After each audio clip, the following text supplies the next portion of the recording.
city-specific analysis and investment, 200 titles, 4 titles per city. 1. London, why that one-bed flat in Hackney costs more than a house in Hull, and what to do about it, from zones 1 to 6, where I'd actually put my money right now. The postcode power play, SW1 dreams versus SE15 realities. London yields? Yes, they still exist if you know where to look. 2. Manchester, Ancoats or Didsbury, here's where I'd buy tomorrow, and where I wouldn't. The northern powerhouse is real, but are the profits? How I found a gold mine in M14 and walked away from a dud in M3. City pads or suburban semis. Where are Manchester investors flocking? 3. Birmingham. Forget the bull ring. The real action is happening in Digbeth. Yardley or Edgbaston. What 200k gets you today? Birmingham New Street isn't the only thing that's been revamped. I nearly missed this AWK flip in B10. Here's what I learned. 4. Leeds. The students are back, but are the yields still worth it? I bought an LS6, and honestly, I didn't expect this return. From Beeston to Horsforth, which Leeds spots still undervalued? Leeds or Bradford? Here's what I told my investor friend over a pint. 5. Glasgow. Tenement dreams or new build nightmares? The Glasgow property puzzle. Pollockshield surprised me, in a good way. Where the locals are buying versus where investors think they should. My last buy-to-let in G42. Let's just say I learned the hard way. 6. Edinburgh. I missed a cracking deal in Leith. Don't make my mistake. From Airbnb hype to long-term reality, the Edinburgh shift. Old town charm, new town prices. Is it still worth it? The one flat in EH6 that still haunts me, in a good way. 7. Bristol. Montpelier's still hot, but is it too hot to handle?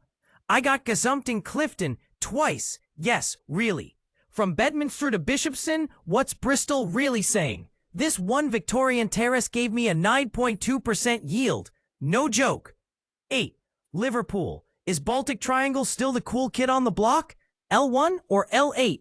The split that could make or break your ROI. I took a risk on a 55k terrace in Anfield. Here's how it went. Why investors keep whispering about Wavertree, and so should you. 9. Newcastle. Jesmond is lovely, but Heaton's where the money is. The Northeast surprise. Why my best deal ever was in NE6. From Unilet to Family Gem, my unexpected flip. Is Newcastle the UK's last true bargain city? 10. Sheffield. Steel City solid returns, if you know where to look. From Kellam Island to Ecclesall, where I'd put 150k right now. The buy-to-let that nearly flopped, but then didn't. Investing in S2. Here's what you won't read on Rightmove. 11. Nottingham Lenten Lessons, how I made my first HMO work. Why NG7 is buzzing, and why you shouldn't ignore it. From student pads to solid family homes, Nottingham's dual personality. Snainton or Beeston, that was my 20k question. 12. Cardiff. Canton's still a star, but there's a new kid in town. The yield play I almost missed in CF24. Why I'm watching Grangetown like a hawk. Investing in Cardiff? Here's what my Welsh tenants taught me. 13. Southampton. Portswood or Shirley. Depends what you're after.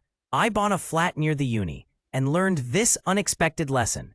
The SO14 situation, gentrification or gimmick. Southampton's rental game in 2025. What you really need to know.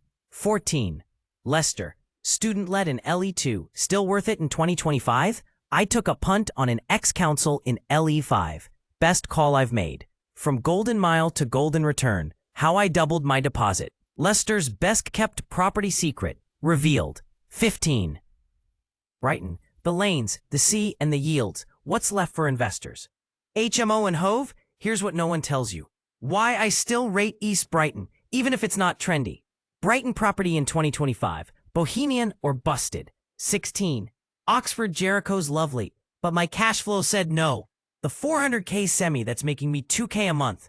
Don't sleep on Cowley. Seriously. Oxford student market. Still a gold mine or overdone. 17. Cambridge. From Science Park to semi-detached. Where the smart money is. Why I'd skip CB1 for CB4 and never regret it. The flat I regret not buying in 2023. Still kicking myself. Cambridge yields? They're there. Just not where you'd think. 18. Reading. Crossrails here. But has the boom already boomed? Reading versus Slough. My 300k showdown.